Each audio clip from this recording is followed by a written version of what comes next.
7 दिनों तक चले अंतर्राष्ट्रीय श्री रेणुका जी मेले का शुक्रवार को समापन किया गया। हिमाचल प्रदेश के राज्यपाल राजेंद्र विश्वनाथ आर्लेकर ने रेणुका जी पहुंचकर मेले का विधिवत रूप से समापन किया। राज्यपाल ने मुख्य परशुराम मंदिर परिसर में भगवान श्री परशुराम की पालकी को कंधा देकर देवस्थल के लिए विदा किया। इस दौरान राज्यपाल ने प्रदेशवासियों को अंतर्राष्ट्रीय मेले की शुभकामनाएं भी दी और इसके साथ ही उन्होंने कहा कि इस पावन धरा पर उन्होंने प्रदेश के लिए सुख समृद्धि की कामना करते हुए आरोग्य प्रदान करने की प्रार्थना की है। उन्होंने कहा कि ये उनका सौभाग्य है कि उन्हें रेणुका जी की धरती पर शुभ मेले का अवसर पर पहुंचने का अवसर मिला। रेणुका जी के पावन क्षेत्र में और भगवान परशुराम जी के पावन क्षेत्र में आकर इस मेले में मैं सम्मिलित हुआ हूँ। सबसे पहले आप सबको इस मेले के निमित्त शुभकामनाएं देता हूँ और भगवान परशुराम तथा माता रेणुका जी के पदस्पर्श करके मैंने इतना ही मांगा है कि हमारे हिमाचल प्रदेश के सभी लोगों को सुख समृद्धि प्रदान करे, आरोग्य प्रदान करे और इन सब लोगों को आपका आशीर्वाद रहे। मेरा सौभाग्य है कि इस वर्ष मैं इस रेणुका जी के नगरी में आ गया हूँ और भगवान परशुराम और रेणुका जी की पूजा करने का मुझे सौभाग्य मिला है। वैसे मैं गोवा से आता हूँ और गोवा से यहाँ आने के बाद ऐसा सौभाग्य मिलना बहुत मुश्किल होता है, परंतु माता रेणुका तथा भगवान परशुराम जी के आशीर्वाद से ये सौभाग्य मुझे मिला है। मैं समझता हूँ कि हम सब आप सब की तरफ से हिमाचल प्रदेश की जनता की ओर से मैंने रेणुका जी के आशीर्वाद प्राप्त करने का जो प्रयास किया है उसमें मैं सफल होऊंगा और हमारे पूरे हिमाचल प्रदेश वासियों को इसमें सुख शांति समाधान समृद्धि प्राप्त होगी, ऐसा मेरा विश्वास है। देश के पूर्व प्रधानमंत्री इंदिरा गांधी जी की जयंती के मौके पर रिज मैदान पर स्थित इंदिरा गांधी की प्रतिमा पर पुष्पांजलि अर्पित की गई और इस मौके पर उनके साथ संसदीय कार्य मंत्री सुरेश भारद्वाज मौजूद रहे। पुष्पांजलि के बाद से सीएम जयराम ठाकुर ने पत्रकारों से बातचीत के दौरान इंदिरा गांधी के लिए हिमाचल के लिए योगदान को याद किया। पूर्व प्रधानमंत्री श्रीमती इंदिरा गांधी जी की जन्म जयंती है और स्वाभाविक रूप से उनके जीवन से प्रेरणा की अगर हम बात कहें, एक महिला होने के नाते देश का नेतृत्व उन्होंने वर्षों तक किया और मजबूती के साथ किया। महिला सशक्तिकरण की बात अगर आज के इस दौर में हम कर रहे हैं तो उनने उस दिशा में एक प्रयत्न जो है महिलाओं को आगे आकर के काम करना चाहिए, उस दृष्टि से भी रहा।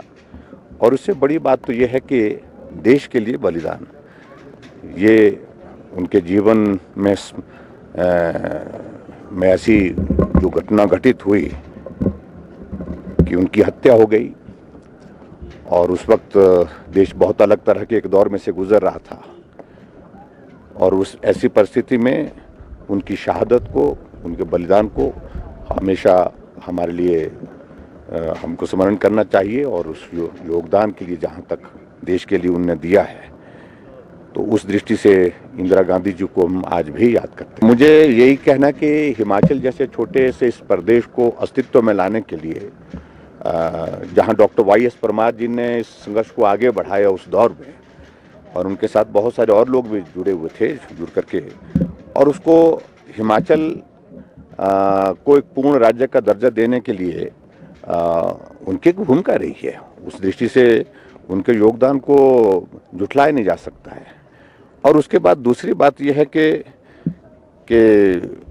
एक महिला होने के नाते महिला सशक्तिकरण की दृष्टि से महिलाओं को आगे आना चाहिए, इस दृष्टि से भी जो प्रयास उन्होंने किए हैं और आज भी हमारी सरकार आदरणीय मोदी जी के नेतृत्व में महिला सशक्तिकरण को आगे बढ़ाने के लिए हमेशा प्रयत्नशील है। हर क्षेत्र में महिला आगे बढ़े, ये एक पहल जो है उनने भी की और उसको हम लगातार आगे बढ़ा करके उनकी उस प्रेरणा के माध्यम से हम काम कर रहे हैं। शुक्रवार को प्रधानमंत्री मोदी की ओर से कृषि कानून वापस लेने के फैसले का सीएम जयराम ठाकुर ने स्वागत किया। सीएम जयराम ठाकुर ने कहा कि पीएम ने गहन मंत्रणा करने के बाद से कानून वापस लेने का फैसला लिया है और साथ ही सीएम जयराम ठाकुर ने शुक्रवार से ही शुरू हुए जीरो बजट खेती के फैसले का भी स्वागत किया। माननीय प्रधानमंत्री जी ने आज गुरु पर्व के इस अवसर पर तीनों कृषि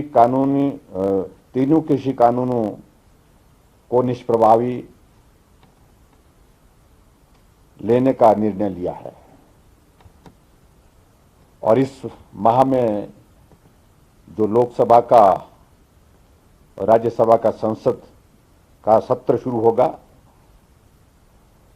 केंद्र सरकार द्वारा इन तीनों कानूनों को रिपील करने की संवैधानिक प्रक्रिया को पूरा कर दिया जाएगा। आज ही कृषि क्षेत्र से जुड़ा एक और अहम फैसला लिया है। जीरो बजट खेती यानी प्राकृतिक खेती, और हमें इस बात की प्रसन्नता है कि प्राकृतिक खेती की शुरुआत करने का हिमाचल प्रदेश को भी सौभाग्य प्राप्त हुआ और हिमाचल प्रदेश में भी हम प्राकृतिक खेती को बढ़ावा देने के लिए आगे बढ़ करके काम कर रहे हैं। प्राकृतिक खेती को बढ़ावा देने के लिए एमएसपी को और अधिक प्रभावी और पारदर्शी बनाने के लिए भविष्य को ध्यान में रखते हुए निर्णय लेने के लिए एक कमेटी का गठन किया है। मैं इस निर्णय का भी आदरणीय प्रधानमंत्री जी के द्वारा जो आज किया गया, इसका अभिनंदन करता हूं। आदरणीय प्रधानमंत्री जी ने जो निर्णय आज लिया है, एक बार पुनः मैं इस निर्णय का हार्दिक अभिनंदन करता हूं। वहीं कृषि कानून वापस ले जाने पर कांग्रेस विधायक आशा कुमारी ने इस फैसले को उपचुनाव में मिली हार करार दिया है। उन्होंने कहा है कि कांग्रेस इन कानूनों का पहले ही विरोध कर रही थी और ये कानून किसानों के हक में नहीं है। आशा कुमारी ने पूछा कि केंद्र सरकार ने ये कानून वापस ले तो लिए हैं, लेकिन आंदोलन की वजह से 700 किसानों की जान चली गई है। उसके लिए जिम्मेदार आखिर कौन है? यदि कानून नहीं लाए गए होते तो इन किसानों की मौत भी नहीं होती और ये किसान भी अपने परिवार के साथ होते।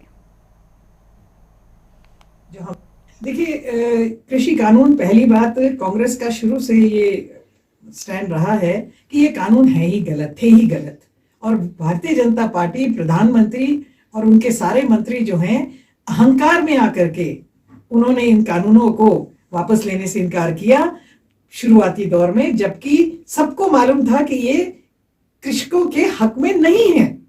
और दूसरी बात ये कि जहां हम इन कानूनों को वापस लेने के लिए कांग्रेस पार्टी ने एक जो हमारा तरीका होता है, बिल्कुल ही सत्याग्रह टाइप का हमारा रहता है कि हम कोई वायलेंस नहीं करते, कांग्रेस पार्टी वायलेंस में बिलीव नहीं करती है, तो हमने अपने तरीके से बात उठाई।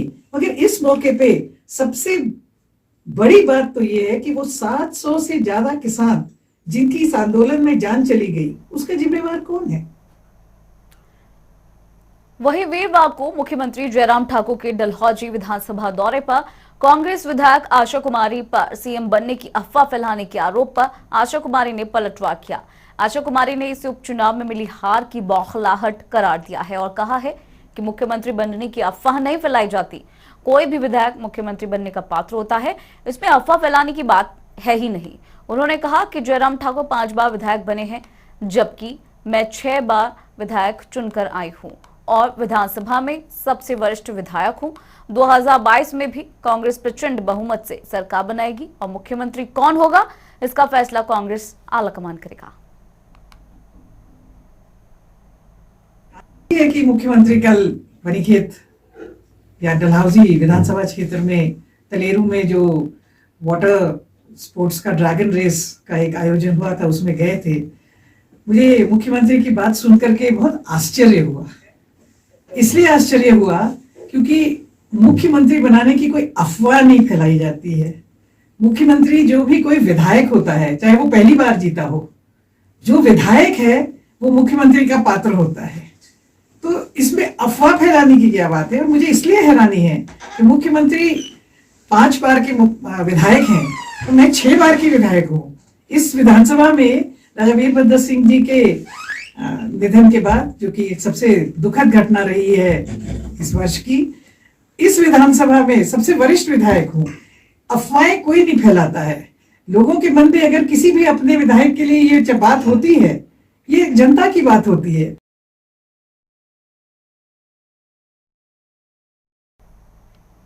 वहीं कृषि कानूनों को प्रधानमंत्री नरेंद्र मोदी की ओर से वापस लिए जाने के ऐलान पर पूर्व मुख्यमंत्री प्रोफेसर प्रेम कुमार धूमल ने फैसले को सराहनीय बताया है। धूमल ने कहा है कि ये प्रसन्नता का विषय है कि पीएम ने किसानों की बात को मानते हुए गुरु पर्व के दिन पर किसानों को बड़ा तोहफा दिया है। तो यहाँ आपको बता दें कि 3 कृषि कानून रद्द किए जाने के बाद से लगातार कई जगह इसकी सराहना हो रही है और इसी कड़ी में जो धूमल है उन्होंने भी खुशी जाहिर किया और साथ ही साथ ये कहा है कि कृषि कानून वापसी पर जिस तरह से आज गुरु पर्व है, तो ऐसे में किसानों को सौगात पीएम ने दी है। गुरु पर्व पर किसानों को ये तोहफा है।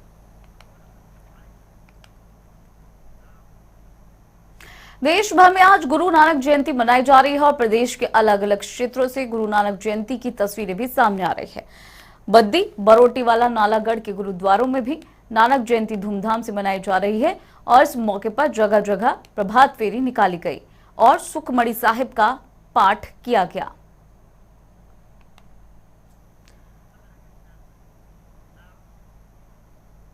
राजधानी शिमला के जंगलों में दिवाली के बाद से तेंदुए की तलाश में जुटी वन विभाग की टीम को आखिरकार 14 दिन के बाद गुरुवार की रात एक तेंदुए को पकड़ने में सफलता हासिल हुई। शहर के कनलोग इलाके में जंगल में लगाए गए पिंजरे में एक तेंदुआ कैद हुआ है। वीरवार रात करीब 8:30 बजे फील्ड स्टाफ ने सूचना दी थी कि एक पिंजरे में कोई जानवर बंद हो गया है और बाद में जब टॉर्च से इसे चेक किया गया तो पता चला कि ये तेंदुआ है। इसके बाद से आला अफसरों को सूचना दी गई। रात करीब 9 बजे वन विभाग के अफसर मौके पर पहुंचे। ट्रैक्युलाइजर गन लिए एक टीम भी मौके पर पहुंची और तेंदुए को बेहोश किया गया। वन विभाग के सूत्रों के अनुसार ये तेंदुआ बड़ा है और पिंजरे में लगाए गए मांस के लिए यहां आया था। हालांकि ये वही तेंदुआ है जिसने कनलोग और डाउन डेल से 2 बच्चों को उठाया था और इसकी अभी पहचान नहीं हो पाई है। वन विभाग के अनुसार इस तेंदुए को पकड़कर अभी रेस्क्यू सेंटर टूटी कंडी ले जाया गया है, वहां आगामी कार्रवाई होगी।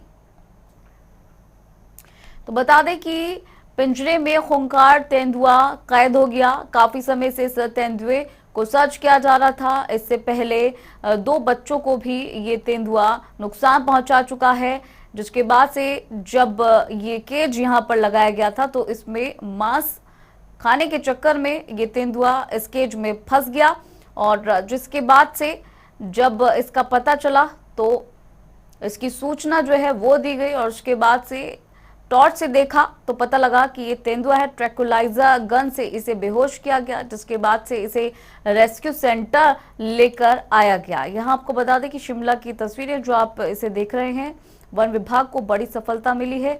काफी लंबे समय से तेंदुए को लेकर कई घटनाएं जो हैं वो निकलकर सामने आ रही थी। हाल ही में 2 बच्चों को इस तेंदुए ने नुकसान पहुंचाया था, बेहद ही ज्यादा।